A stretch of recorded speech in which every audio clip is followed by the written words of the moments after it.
করে এই ধরা ধামে আসি বারে বারে তোমায় ভালো বাসিবারে তরে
আমাকে দিও, আমি যেন নদী আর পদ ঘুরে ঘুরে আমি যেন কৃষ্ণ নাম করতে পারি।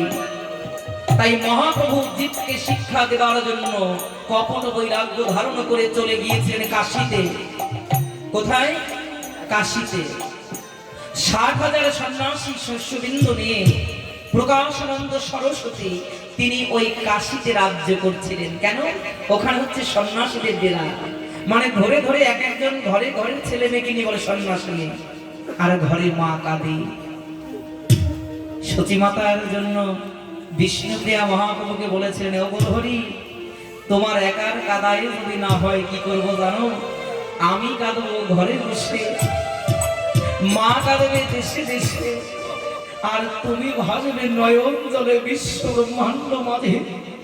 এই তিনের কান্না একে মিশে যেদিন বইবে প্রেমের বান, সেদিনই জগতে সকল ভক্ত ভেসে যাবে, পেবে যাবে কৃষ্ণ নামের গুণগান। তো দেখুন, ঘরে থাকতে এত জোর যেখানে পাবেন, ঘরের বাহির হলে সেই জোর পাবেন না। এই জন্য ঘরটাকে শক্ত করতে বলেছে। তো মহাপ্রভু মনে মনে চিন্তা করে, আমার তো আর বেশি সময় নাই, আমি কি করব? ওই মায়াবাদী সন্ন্যাসীদের ডেরাতে কৃষ্ণ নামের বীজ রোপণ করে তারপরেই আমার সমস্ত কর্ম শুরু হবে। বোঝা যাচ্ছে তো? মহাপ্রভু মায়াবাদী সন্ন্যাসীদের ডেরায় যাচ্ছেন। কোথায়? কাশীধামে। কার কাছে? প্রকাশানন্দ সরস্বতীর কাছে। কি হয়েছে জানো? আমার গৌরহরি যখন মধুমাখা কৃষ্ণ নাম নিয়ে ওই কাশীধামে উপস্থিত হয়েছেন, বাবা, প্রকাশানন্দ সরস্বতীর যারা শিষ্য ছিলেন তারা দেখতে পায় এই কাশীতে উচ্চস্বরে মধুমাখা কৃষ্ণ নাম করা হয় না। কে এলো যে উচ্চস্বরে মধুমাখা কৃষ্ণ নাম করছে? আমাদের তো মূল্যটা কমে যাবে, এ তো নবীন, দেখে মনে হয় বয়স 24 কিংবা 25 বছর। এই নবীন বালকের বদলে যে মধুমাখা কৃষ্ণ নাম, এই নামের এমন গুণ, আমার আগুন যেমন কোথাও পড়লে পড়ে ওই জায়গার যতই শক্ত হোক সেটা যেমন একদম পুরে ভস্ম হয়, যে নবীন কিশোর গৌর সুন্দর মধুমাখা কৃষ্ণ করে করে যাচ্ছে, ওই মায়াবাদী জীব বুঝতে পারলেন যদি একবারই মধুমাখা কৃষ্ণ নাম এখানে এসে পড়ে, আমাদের কথা কেউ শুনবে না, সবাই এই বালকের সঙ্গে সঙ্গে কৃষ্ণ নাম করতে থাকবে। সবাই বলো, হরে কৃষ্ণ হরে কৃষ্ণ কৃষ্ণ কৃষ্ণ হরে হরে, হরে রাম হরে রাম রাম রাম হরে হরে।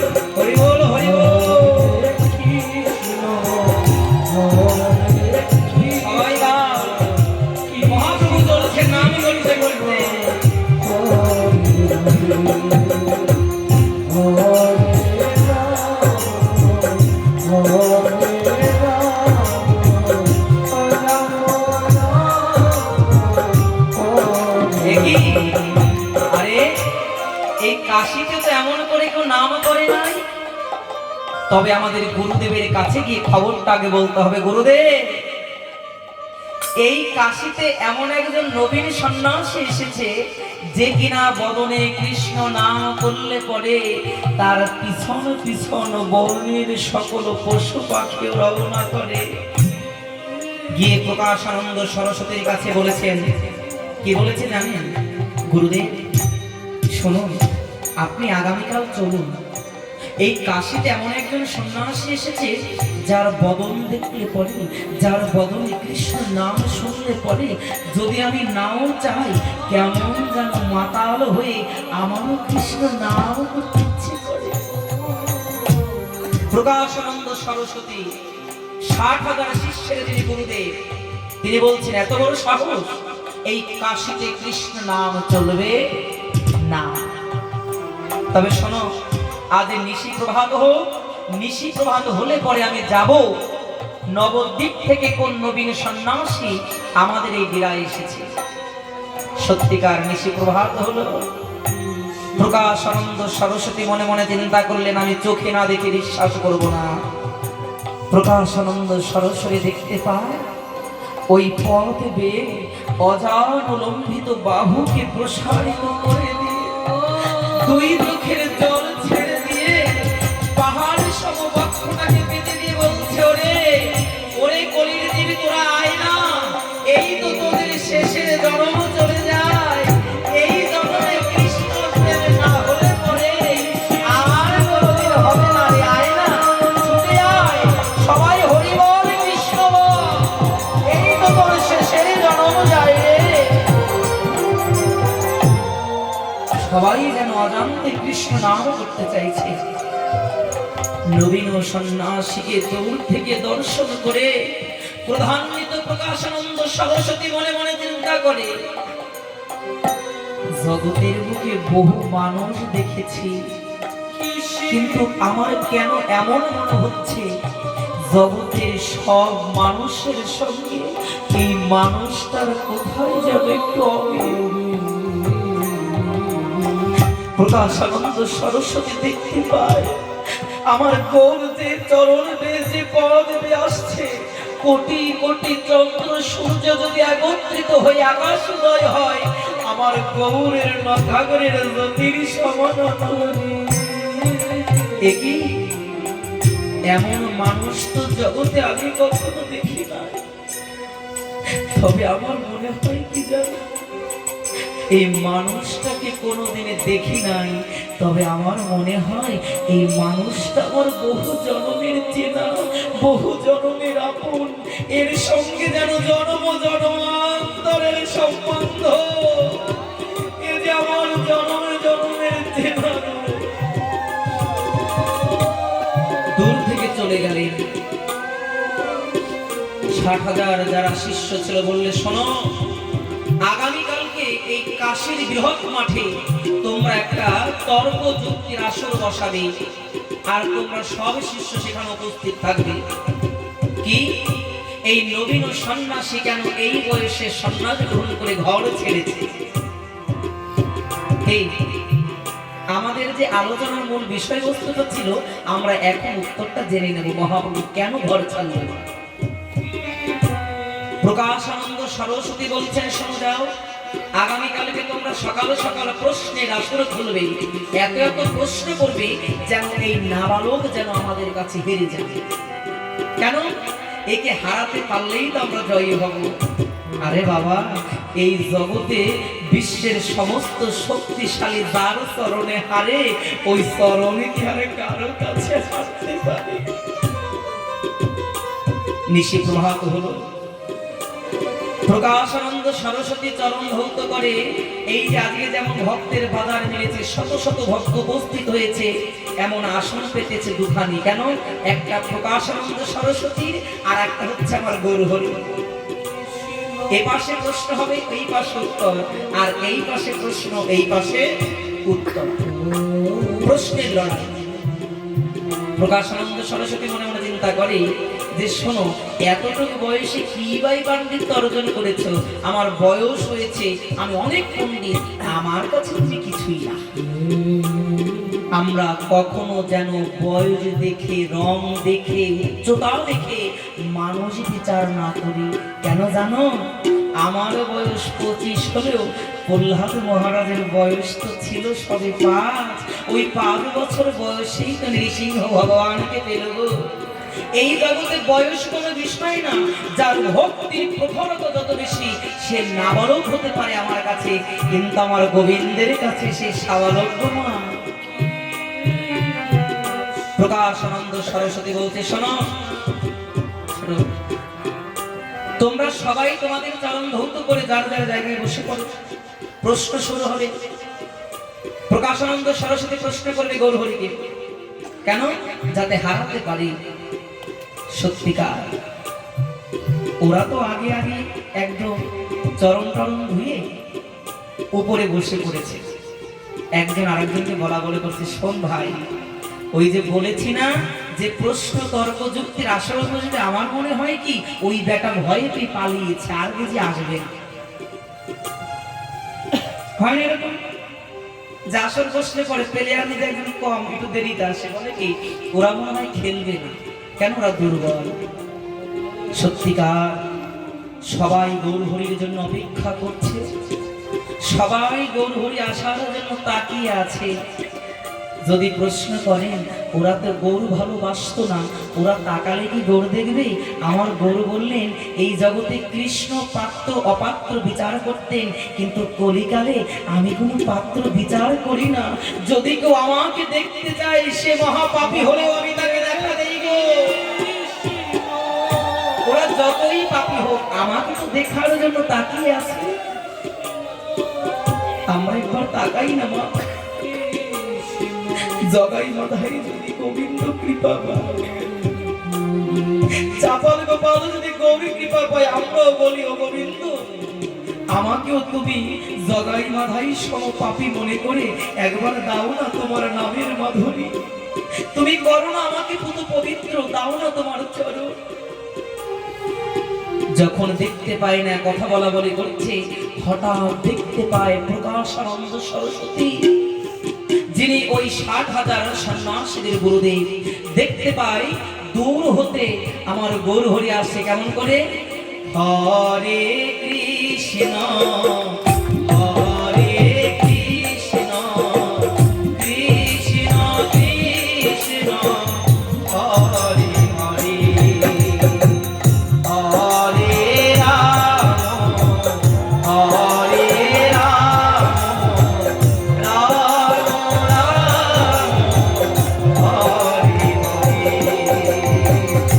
হরে হরে কৃষ্ণ হরে কৃষ্ণ। কি সময় যে ঘুরিয়ে যাবে বাবা।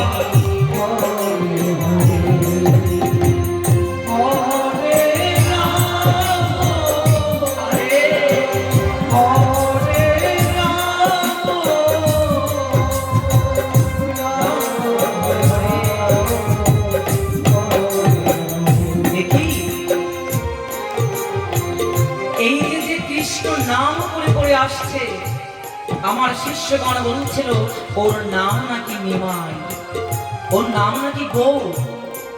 কোথায় গেল? প্রকাশানন্দ সরস্বতী তার চেয়ারে বসে দেখতে পাচ্ছে অদূর দূরে গৌর হরি কৃষ্ণ নাম করতে করতে আসছে। কি হয়েছে জানো? যখন গৌর হরি কাছে এসছে, প্রকাশানন্দ সরস্বতী বলছে, শোনো, এই আসন ওঠার আগে তুমি ওই যে দেখতে পাচ্ছ পাত্রে জল, তুমি ওই জল চরণ ধৌত করে তারপরে আমার কাছে আসো। কেন? নোংরা যেন থাকে না। মহাপ্রভু কি করেছে জানো? যখন প্রকাশানন্দ সরস্বতী জলের পাত্র দেখিয়ে দিয়েছে, গৌরহরি দেখতে পায় ওই পাত্রের পাশে অগণিত ভক্ত চরণ ধৌত করে করে ওই ধুলোবালি কাদা সমা হয়ে গেছে।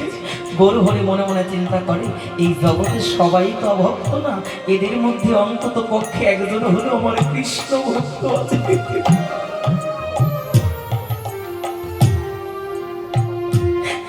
ভক্তের চরণ ধুলি এখানে আছে। আমার গৌর হরি দৈন্যতায় অবতীর্ণ করো। আজকে গৌর ভক্ত নিজেকে দাবি করে নিজের দৈন্যতা নাই, ভিক্ষার দানে নিজের জীবন দিয়ে তৃণাদুটি শুনেছেন তোর রূপ ও সহিষ্ণুতা অমানিন মান্দিন কীর্তনিয়া সদা হরি। আমার গৌর কি শিখালেন, কি করছি আমি? গৌর বললেন তৃণের কি কলিত হও না, আমি পাঠক, আমি গায়ক, আমি শিল্পী, মারামারি করে হলে পরে আমার জয় আমি চাই চাই না গো।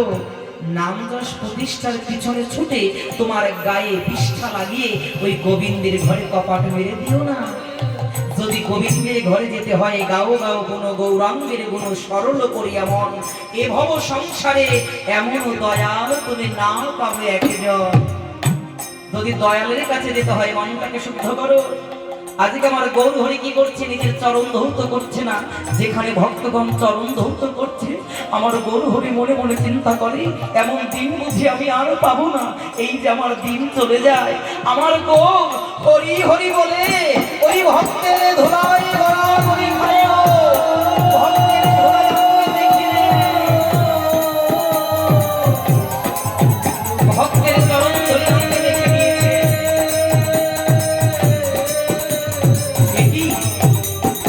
যাকে চরণ ধৌত করতে বললাম সে কিনা নিজেই ধুলায় গড়াগড়ি খায়।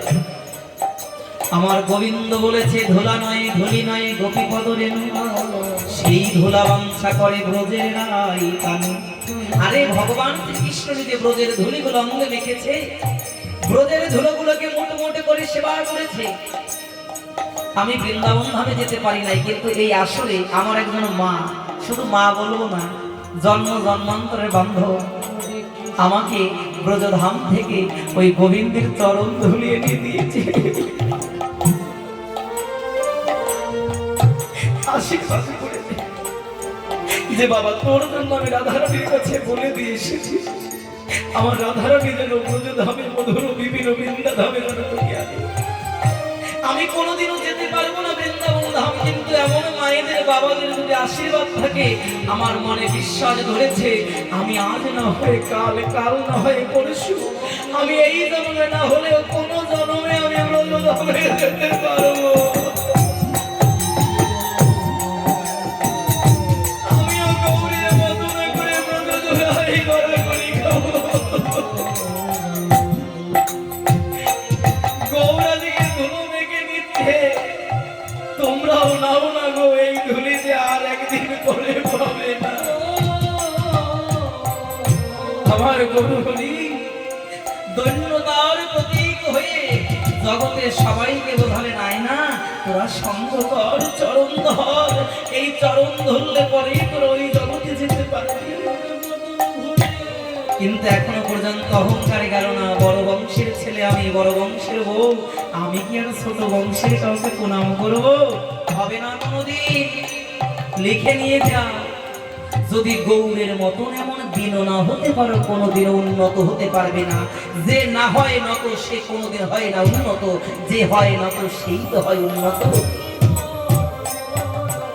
প্রকাশানন্দ সরস্বতী দেখতে পায় যে গৌর হরি তার সম্মুখে দাঁড়ায়, ওই গৌরঙ্গ হঠাৎ করে কোথায় যেন উধাও হয়ে গেছে। কি কোথায় গেল?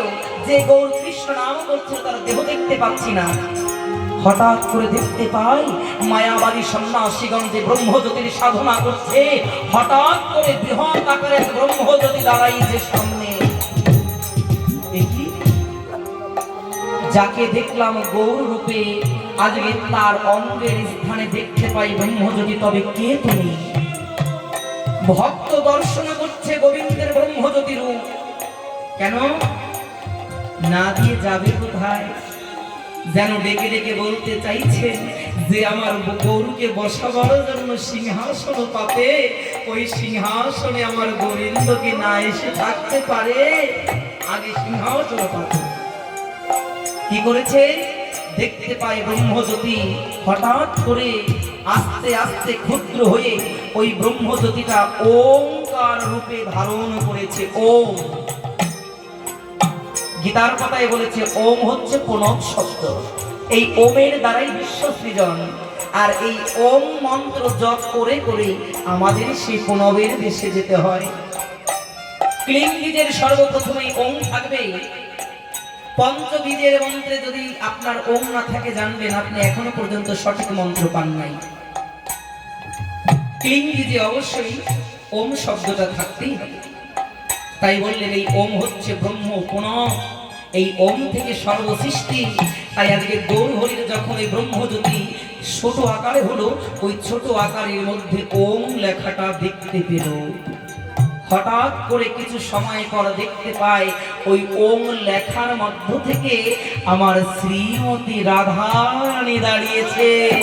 বলো না গো রাধে রাধে, বলো না গো রাধে রাধে।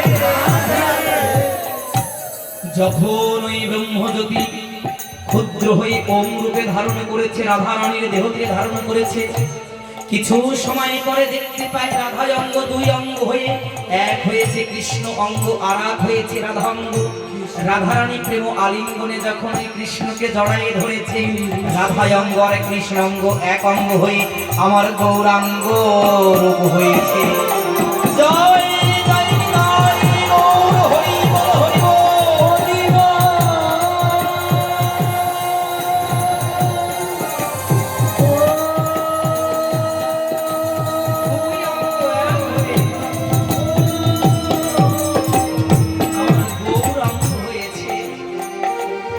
প্রভাদানন্দ সরস্বতী অহংকার করেছিল হারাবে, যখন দেখতে পায় যে কৃষ্ণ নাম করে সেই নিজেই কৃষ্ণ রাধা। জীবনের ভুল মনে পড়ে আজকে সবাইকে ডেকে ডেকে বলছে, ওরে ওরে ওরে তোরা আয় না, ওরে তোরা আয়, আমরা যে ব্রহ্মজ্যোতির ধ্যান করি এ যে আর কেউ নয়, এই গৌরী যে পরব্রহ্ম ভগবান। আজ হতে তোরা গৌর ভজন কর, এই গৌর কৃপা হলে পরেই পরব্রহ্মের কৃপা হবে। জগতে জানাই দিল এহেন মানব জন্মে যার গৌরের প্রতি মতি না জন্মিল, কৃষ্ণ কৃষ্ণ বললেও পরে সে কৃষ্ণ নাহি পেল।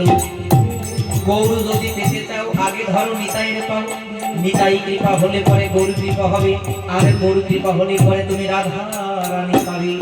রাধা রানী পেলে পরে পাবে তুমি শ্যাম কানাই, আর শ্যামে কানাই পেলে তোমার হবে ব্রজধামে বাস, ব্রজধামে তোমার বাস হবে। তাই ব্রজধামে যদি যেতে চাই না বাবা, এই গৌরকে আগে জানা চাই। গৌরের এক একটা চিত্রপট সবার ঘরে থাকা চাই, রাখবেন, অপরাধ নিয়ে না। কৃষ্ণের ফটোটা থাকবে না থাক বলবো না, থাকবে, কিন্তু কৃষ্ণের ফটোটা থাকার সঙ্গে সঙ্গে নিতাই গৌরের ফটোটাও যেন মন্দিরে হয়। কেন? এটা আমার বান্ধব।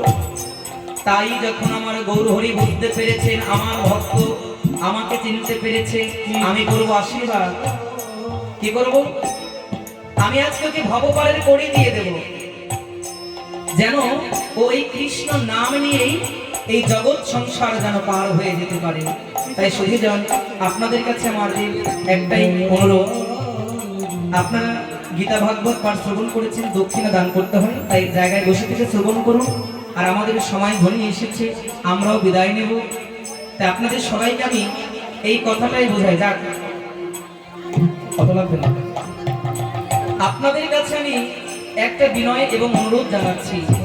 আজকে গোবিন্দের ভক্ত হয়ে কি চেয়ে নিচ্ছেন দেখুন। ভগবান আজকে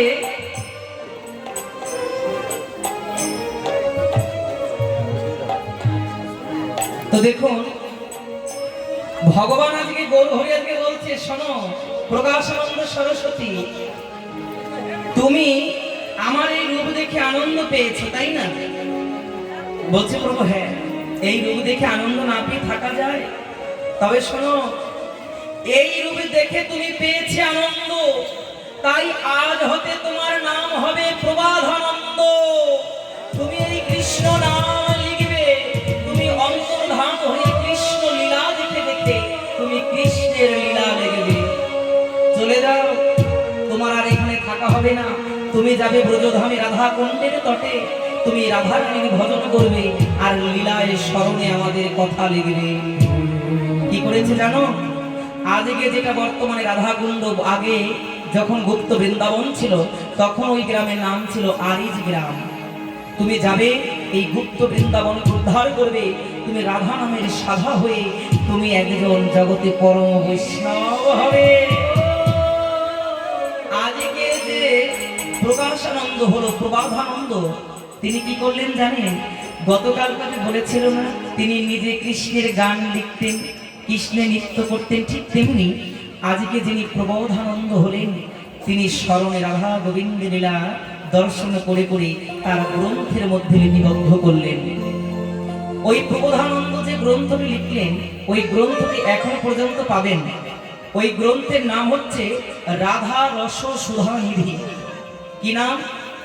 রাধা রস সুধা নিধি, যেখানে রাধারানীর করুণার কথা লিপিবদ্ধ। মানে ওই প্রবোধানন্দ রাধাকুণ্ডের তটে বসে রাধা ভজন করে করে নিত্য লীলা দর্শন করতেন স্মরণে, আর তিনি লিখতেন বাস্তব লীলাটাকে লিখে লিখে তিনি রাধা রস সুধা নিধি গ্রন্থটাকে লিখলেন। তা আপনাদের সবার কাছে অনুরোধ, এই জগতে যদি কেউ গোবিন্দের চরণ ধরে অভক্ত থেকে সেও একদিন প্রকাশানন্দ যেমন প্রবোধানন্দ হলো, এই জগতে জগাই মাধায়ও যেমন গোবিন্দের চরণে পেল। আসুন আমরাও বলি, আমরাও যদিও মহাপাপী, তবে আমরা যে ভাগবত ধরেছি, যে কৃষ্ণ ধরেছি, যে গৌরচরণ ধরেছি, আমাদেরও বিশ্বাস এই জগতে সকল কিছুর প্রবর্তন হলেও ধ্বংস হলেও গৌর ভক্তের, কৃষ্ণ ভক্তের ধ্বংস নয়। তাই যারাই কৃষ্ণ ভক্তের বাজার মিলিয়েছে, এই ভক্তদের জন্য প্রার্থনা, এরা যেন এই জন্মে নয় জন্মে জন্মে যেন আমার রাধা গোবিন্দের নামের বাজার মিলাতে পারে। জয় রাধে। আগামীকালকে সকলেরই বিশ্ব বরেণ্য ধর্মযাজক শ্রী শ্রী 108 গোপীনাথ দাস ব্রহ্মচারী বাবাজি, সনাতন ধর্মের যিনি যাজক প্রবর্তক, তিনি আমাদের মাঝে আসবেন।